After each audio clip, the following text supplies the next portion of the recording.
الحقوق الأساسية دائما الكلام عنها من الناحية الفنية بيجي في منطقة الدستور، والدستور هو عنوان الحكم الديمقراطي.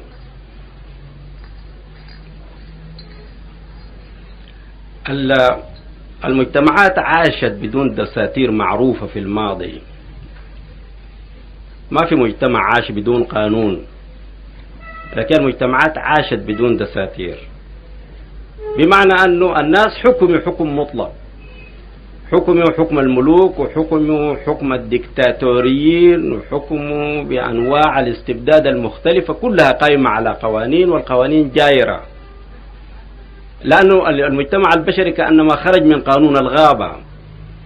قانون الغابة نهاية الجور، قايم على القوي يأكل الضعيف، زي حكاية السمكة الكبيرة تأكل السمكة الصغيرة، ده سمي قانون الغابة. والمجتمع البشري باستمرار بغربل في قوانينه ليخرج عن قانون القوة، ليعطي الضعيف حق، ليجي لقانون الحق والعدل.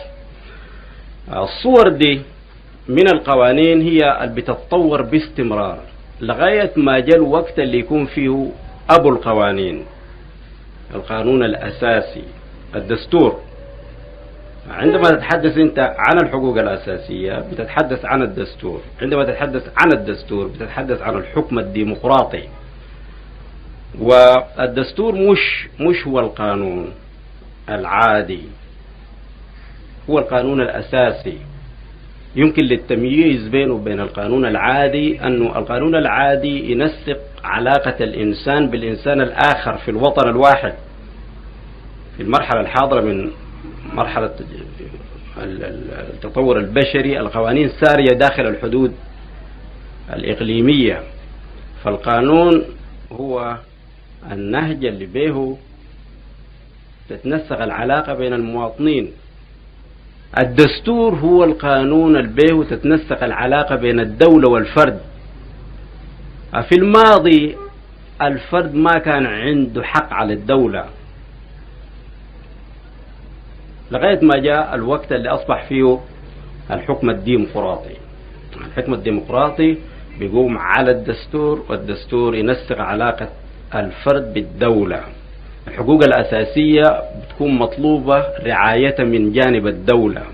الحقوق المدنية أو الجنائية بيكون مطلوب رعاية من جانب الأفراد فيما بينهم، لكن الحقوق الأساسية بتكون مرعية من جانب الدولة، ودي بنسق الدستور في الوقت اللي ديك بنسق القانون العادي. والقانون العادي تفريع على الدستور.